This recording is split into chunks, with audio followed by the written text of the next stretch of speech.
मेघमाଳରେ शीघ्र आसुथिबा आम्भमानଙ୍କ प्रभु जीशु ख्रीष्टଙ୍କ अति पवित्र और बहुमूल्य नामरे आपण समस्तଙ୍କୁ आउ गोटे नूतन प्रसंगरे पुनर्बार मु स्वागत करे। प्रिय प्रभुଙ୍କ लोकमाने आसंतु आज मध्य प्रभुଙ୍କ वाक्यरु आमे अल्प समय ध्यान करिबा पई जिबा।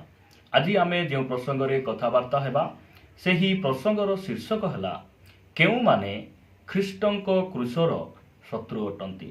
आजिर प्रसंग हला केउ माने ख्रीष्टଙ୍କ क्रूसर शत्रु अटंती। एही प्रसंगरे आमे प्रभुଙ୍କ वाक्यरु अल्प समय कथावार्ता हेबा। आपण मानक मनरे गोटे प्रश्न आसुथिबो जे क्रूसर शत्रु न कही आपण ख्रीष्टଙ୍କ क्रूसर शत्रु काहेकि कहउचंती। मु एथि पई एही प्रसंग रखिछि कारण काल्वरी रे केवल ख्रीष्टଙ୍କ क्रूस नथिला, सेही स्थान रे तीनोटी क्रूस थिला। गोटे क्रूस जहाकू आमे आत्मिक भाषा रे कहू जे अबाध्यर क्रूस, जो चोर से पाप करी दंड भोगिले मध्य ख्रीष्टଙ୍କୁ जानिला नाई, निजर पाप को मानिला नाई। आउ गोटे क्रूस हैला अनुतापर क्रूस। सेही क्रूस जो चोर को चढ़ा जाइथिला सेही चोर जनक से अनुताप करुचंती, निजर पाप को मानुचंती, निजर भूल को बुझुचंती एवं जीशु ख्रीष्टଙ୍କୁ पवित्र ईश्वर बोली से ग्रहण करुचंती, विश्वास करुचंती। ताहा गोटे क्रूस। आउ गोटे क्रूस जो क्रूस को आमे कहू जे परित्राणर क्रूस, उद्धारर क्रूस, जो क्रूस रे प्रभु जीशु ख्रीष्ट निजको बलिदान करथिले सेही क्रूस। सेतिपाई प्रिय प्रभुଙ୍କ लोक माने आसंतु आमे आज कथावार्ता हेबा जे केउ माने ख्रीष्टଙ୍କ क्रूसर शत्रु अटंती। आपण मानक निकटरे मु गोटे वाक्य पढ़ी आगो को नेबा पई चाहे।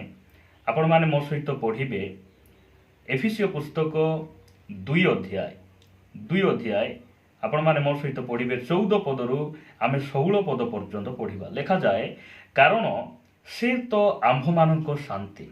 जीशु ख्रीष्टଙ୍କ विषय लेखा जाए, साधु पाउलो से लिखुचंती जे जीशु ख्रीष्ट आम्भ मानकर शांति अटंती। तापर लेखा जाउची से शत्रुता स्वरूप मध्यवर्ती विच्छेद प्राचीर भग्न करी उभय को एक करियछंती। 15 पद पुणी विधि विधान युक्त आज्ञामूलक व्यवस्था को आपणा शरीर रे रहित करियछंती, जेपरि से शांति स्थापन करी उभय को आपणा ठारे जड़े नुआ लोक स्वरूपे सृष्टि करती। 16 पद लेखा जाए आउ क्रूस द्वारा शत्रुता विनाश करी तो द्वारा उभय को एक शरीर स्वरूप गठन करी ईश्वरଙ୍କ सहित मिलित करांती। प्रभुଙ୍କ नामर गौरव हो। ए वाक्य द्वारा आमे जानू समय थिला आमे परमेश्वरଙ୍କ ठारू दूर रे थिलु, आमे परमेश्वरଙ୍କର शत्रु थिलु। मात्र प्रभु जीशु ख्रीष्ट से यथा समय रे बा निरूपित समय रे से कौन कले एही धरा पृष्ठ को आसिले आउ क्रूस रे निज जीवन दे क्रूस रे बलिदान होई से कौन कले परमेश्वर आउ आम्भ मानक मध्य रे जो शत्रुता थिला ताहाकु से विनाश कले। आमे ईश्वरଙ୍କର शत्रु नहु, आमे ईश्वरଙ୍କର बंधु अटु, आमे ताहांकर संतान अटु, आमे ताहांकर मित्र अटु। किंतु आज आमे वाक्यरु देखिबा प्रिय प्रभुଙ୍କ लोक माने आज मंडली रे रही मध्य सेमाने उपासना जाई मध्य ख्रिस्टियान हेबा सत्ते मध्य आज अनेक भाई भणी माने जो माने कि ख्रीष्टଙ୍କ क्रूसर शत्रु अटंती। आ वास्तव रे सेमाने किए एवं बाइबल आम्भ मानकु कोन कहे। अल्प समय आमे प्रभुଙ୍କ वाक्यरु कथावार्ता हेबा। आपण माने मो सहित पढ़िबे फिलिपियो पुस्तक 3 अध्याय तार आमे पढ़िबा 17 पदरु आमे पढ़िबा। फिलिपियो पुस्तक 3 अध्याय 17 पदर लिखा जाए, हे भातृगण तुम्भे माने एकत्र मिली मोहर अनुकारी हो, पुणी आम्भ मानक ठारे जो आदर्श देखुछ जो माने तदनुजाई आचरण करती सेमानक प्रति दृष्टि कर। प्रभुଙ୍କ नामर गौरव हो। साधु पाउल फिलिपियो मंडलीर विश्वासी मानकु से लिखुचंती, सेमानकु से कहउचंती जे तुम्भे माने मोहर अनुकारी हो, आम्भर अनुकारी हो एवं तुम्भमानक मध्य रे जो माने आमर आचरण को देखी आमर शिक्षा अनुसार जो माने परिवर्तित होइचंती, जे मानक जीवन बदलिछि, तुमे सेमानकु दृष्टिपात करो, सेमानकर अनुकारी हो। एहा साधु पाउल कहउछंती। आज आपण ख्रिस्टियन समाज रे देखिबे अनेक भाई भणी माने से माने एही जागतिक विषय को देखि से माने अनुप्राणित हुअंती। ସେମାନେ ଭାବନ୍ତି ମୁଁ ସେମାନଙ୍କ ପରି ଘର ଟିକେ ବାନ୍ଧିଲେ ହେଇଥାନ୍ତା, ମୁଁ ତାହାଙ୍କ ଘର ପରି ଗୋଟେ ଫ୍ରିଜଟେ ଆମ ଘରେ କିଣିଲେ ହେଇଥାନ୍ତା, ସେମାନେ ଗୋଟେ ଖଟିଆ କିଣିଲେ ଆମେ ମଧ୍ୟ ଗୋଟେ ଖଟିଆ କିଣିଲେ ହେଇଥାନ୍ତା, ସେଇ ଭଉଣୀଟି ଭଲ ଶାଢ଼ୀ ଗୋଟେ କିଣି ପିନ୍ଧିଛନ୍ତି, ମୁଁ ମଧ୍ୟ ସେଇ ଶାଢ଼ୀ କିଣି ପିନ୍ଧିଲେ ହେଇଥାନ୍ତା। ଏହି ପ୍ରକାର ଅନେକ ବିଷୟରେ ଆମର ଭାଇ ଭଉଣୀମାନେ ସେମାନେ କ'ଣ ହୁଅନ୍ତି? ଅନୁପ୍ରାଣିତ ହୁଅନ୍ତି। ମାତ୍ର ଦୁଃଖର ବିଷୟ, ଯେଉଁମାନେ ଖ୍ରୀଷ୍ଟଙ୍କଠାରେ ପରିବର୍ତ୍ତିତ ହୋଇଛନ୍ତି, ଯେଉଁ ପରିବାର ଆଜି ଶାନ୍ତିରେ ଜୀବନଯାପନ କରୁଛନ୍ତି, ଯେଉଁ ଭାଇ ଭଉଣୀମାନେ ଆତ୍ମିକ ଜୀବନରେ ବଢ଼ୁଛନ୍ତି, ସେମାନଙ୍କୁ ଦେଖି ସେମାନେ ଅନୁପ୍ରାଣିତ ହୁଅନ୍ତି ନାହିଁ। ସାଧୁ ପାଉଲ କହୁଛନ୍ତି ଆମ୍ଭମାନଙ୍କର ଅନୁକାରୀ ହୁଅ, କାରଣ ଆମେ ଖ୍ରୀଷ୍ଟଙ୍କର ଅନୁକାରୀ ଅଟୁ। ଏବଂ ତୁମ୍ଭମାନଙ୍କ ମଧ୍ୟରେ ଯେଉଁମାନେ ଆମ୍ଭମାନଙ୍କର ଶିକ୍ଷା ଅନୁସାରେ ନିଜକୁ ସୁଧାରିଛନ୍ତି, ପରିବର୍ତ୍ତିତ ହୋଇଛନ୍ତି, ତୁମେ ସେମାନଙ୍କୁ ଦେଖ, ସେମାନଙ୍କର ଅନୁକାରୀ ହୁଅ। ଏହା ସେ କହୁଛନ୍ତି। ତଳକୁ ଲେଖାଯାଉଛି କାରଣ ଏପରି ଅନେକ ଅଛନ୍ତି।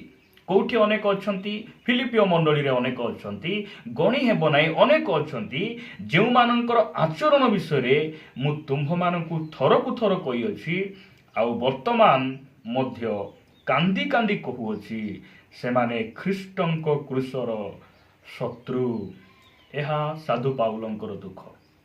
ସେ ଦୁଃଖ କରୁଛନ୍ତି, କାନ୍ଦି କାନ୍ଦି କହୁଛନ୍ତି, କାରଣ ସେ କେତେ ଶିକ୍ଷା ଦେଲା ପରେ, ମଣ୍ଡଳୀ ସହଭାଗିତାରେ ସେମାନଙ୍କ ସହିତ ରହି ପରିଶ୍ରମ କରି ସେମାନଙ୍କ ପାଇଁ ପ୍ରାର୍ଥନା କଲା ପରେ ମଧ୍ୟ ଅନେକ ଭାଇ ଭଉଣୀମାନଙ୍କର ଆଚରଣକୁ ସେ ଖ୍ରୀଷ୍ଟଙ୍କ ପରି ଆଚରଣ ସେ ଦେଖିପାରୁନାହାନ୍ତି।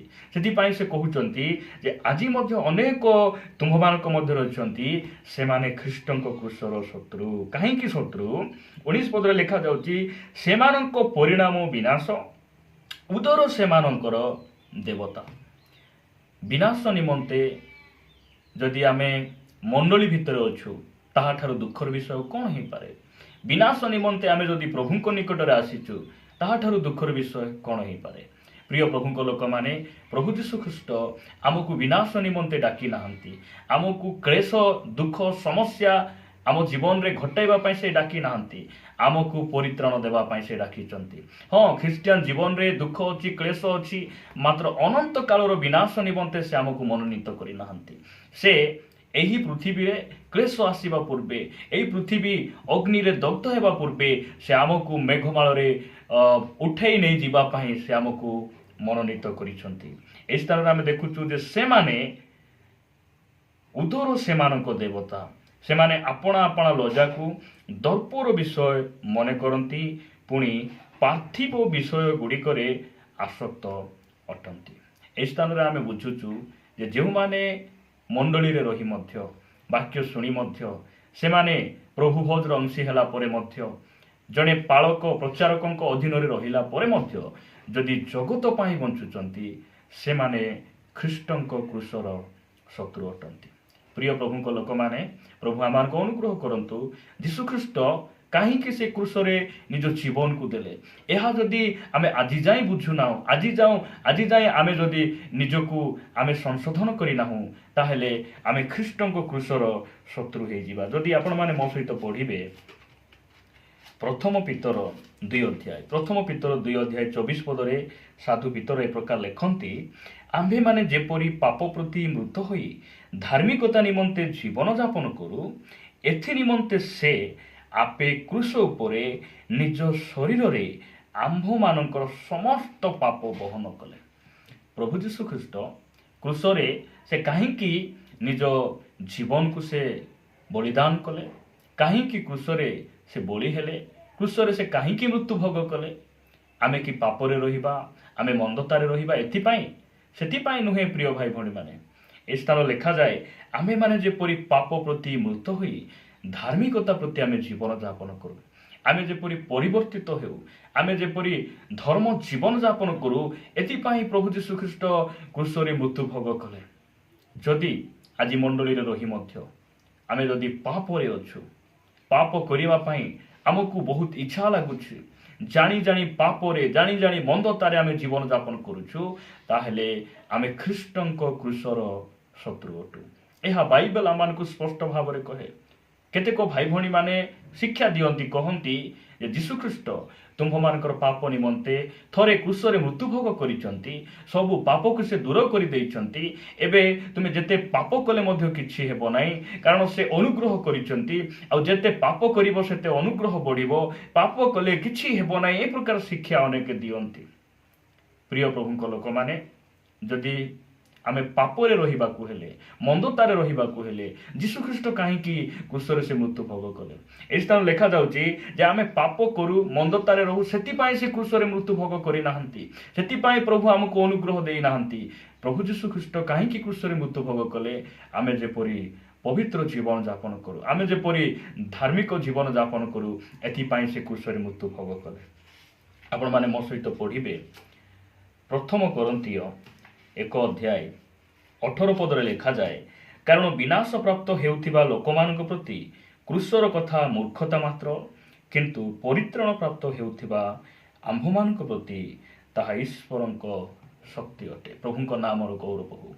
ଆଜି ଅନେକ ସେଇ କ୍ରୁଶର କଥାକୁ ବୁଝିପାରୁନାହାନ୍ତି। ଅନେକ ଅଣଖ୍ରୀଷ୍ଟିଆନ ଭାଇ ଭଉଣୀ ମାନେ ସେମାନେ କହନ୍ତି ଯେ ଯେଉଁ ଯୀଶୁଖ୍ରୀଷ୍ଟ ସେ ଆପଣାକୁ ଉଦ୍ଧାର କରିପାରିଲେ ନାହିଁ, ସେ କିପରି ଆମକୁ ଉଦ୍ଧାର କରିବେ? ଯଦି ସେ ପରମେଶ୍ୱର ଥିଲେ ତାହେଲେ କ୍ରୁଶରେ ସେ କାହିଁକି ମୃତ୍ୟୁ ଭୋଗ କଲେ? କାହିଁକି ସେ ନିଜକୁ ଉଦ୍ଧାର କରିପାରିଲେ ନାହିଁ? ଏହି ପ୍ରକାର କଥା ଅନେକ କୁହନ୍ତି, କାରଣ ସେମାନେ ବିନାଶ ପ୍ରାପ୍ତ ହେଉଥିବା ଲୋକମାନଙ୍କ ପାଇଁ କ୍ରୁଶର କଥା ମୂର୍ଖତା ଅଟେ।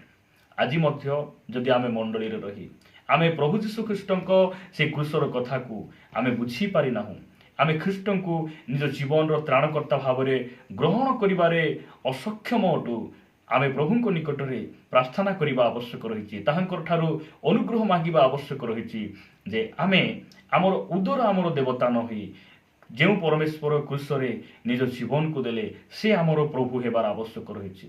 ଏହି ଦିନମାନଙ୍କରେ ଖ୍ରୀଷ୍ଟିଆନ ସମାଜରେ ଅନେକ ଭାଇ ଭଉଣୀମାନେ ଆପଣ ଦେଖିବେ ସେମାନଙ୍କ ଜୀବନରେ ଉପବାସ ନାହିଁ, ଖାଇବା ପିଇବା ଆରାମରେ ମଜା ମଜଲିସ କରିବା, ଏହି ପ୍ରକାର ସମୟରେ ଖ୍ରୀଷ୍ଟିଆନ ସମାଜ ବସବାସ କରୁଛି। ପ୍ରଭୁ ଯୀଶୁଖ୍ରୀଷ୍ଟ କହିଲେ ଯେ ମନୁଷ୍ୟ ପୁତ୍ରଙ୍କର ଆଗମନ ପୂର୍ବେ ନହଙ୍କ ସମୟରେ ଯେପରି ଘଟିଲା ସେହିପରି ଘଟିବ। ସେ କହିଲେ ଯେ ନହଙ୍କର ସମୟ କ'ଣ? ଯେ ନହଙ୍କ ସମୟରେ ଲୋକମାନେ ଭୋଜନ ପାନ କରିବାରେ ବ୍ୟତିବ୍ୟସ୍ତ ଥିଲେ, ଘର ବାନ୍ଧିବାରେ, ଗଛ ଲଗାଇବାରେ, ବାହା ଦେବାରେ, ବିବାହ କରିବାରେ ଲୋକମାନେ ବ୍ୟତିବ୍ୟସ୍ତ ଥିଲେ। ଆଉ ଏହିପରି ସମୟରେ ଆମେ ବସବାସ କରୁଛୁ। ପ୍ରିୟ ପ୍ରଭୁଙ୍କ ଲୋକମାନେ, ଏହି ଦିନମାନଙ୍କରେ ଲୋକମାନେ ଖାଇବା ପିଇବାରେ ବହୁତ ବ୍ୟତିବ୍ୟସ୍ତ ଅଟନ୍ତି। ସେମାନେ କୋଉଠି ନା କୋଉଠି ସେମାନେ ଭାବୁଛନ୍ତି ଯେ ମୁଁ ଖାଉଛି ବୋଲି ବଞ୍ଚୁଛି, କିନ୍ତୁ ଆମେ ଖାଉଛୁ ବୋଲି ଆମେ ବଞ୍ଚୁନାହୁଁ। ପ୍ରିୟ ଭାଇ ଭଉଣୀମାନେ, ଆମେ ବଞ୍ଚିଛୁ ବୋଲି ଖାଉଛୁ, ଏହା ଆମେ ଜାଣିବା ଆବଶ୍ୟକ ରହିଛି।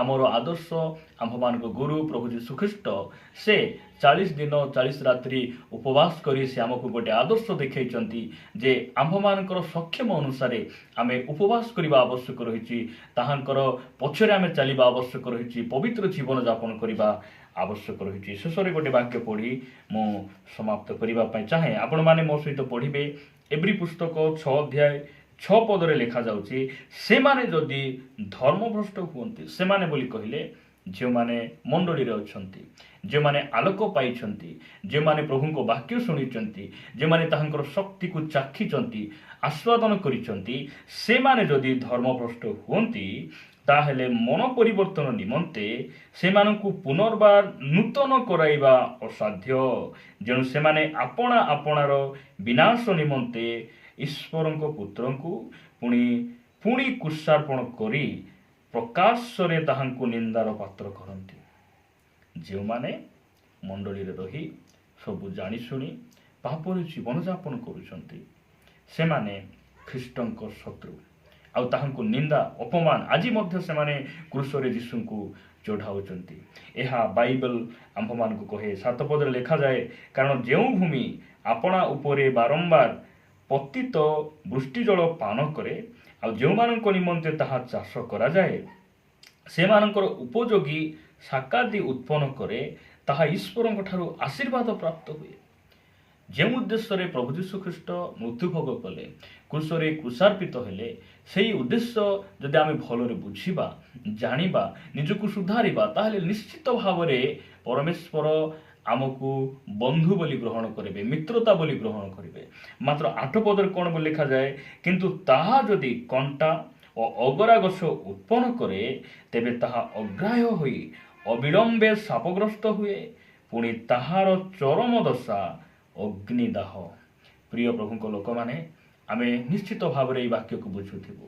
ଯଦି ଆମେ ପରମେଶ୍ୱରଙ୍କ ସେହି କୃଷୀୟ ମୃତ୍ୟୁଭୋଗକୁ, ଯୀଶୁଖ୍ରୀଷ୍ଟଙ୍କ କୃଷୀୟ ମୃତ୍ୟୁଭୋଗକୁ ଯଦି ଆମର ବୁଝିବାଟା ଭୁଲ, ଆଉ ଯଦି ଆମେ ସେହି ମୃତ୍ୟୁଭୋଗକୁ ଆମେ ନ ବୁଝି ଜାଣିଶୁଣି ଯଦି ଆମେ ଅବାଧ୍ୟ ହେଉଛୁ, ସେହି ଉଦ୍ଦେଶ୍ୟକୁ ଆମ ଜୀବନରେ ପୂର୍ଣ୍ଣ କରୁନାହୁଁ, ତାହେଲେ ଆମେ ତାହାଙ୍କ କୃଷର ଶତ୍ରୁ ହୋଇ ରହିଥିବା। ପ୍ରଭୁ ଆମମାନଙ୍କୁ ଅନୁଗ୍ରହ କରନ୍ତୁ।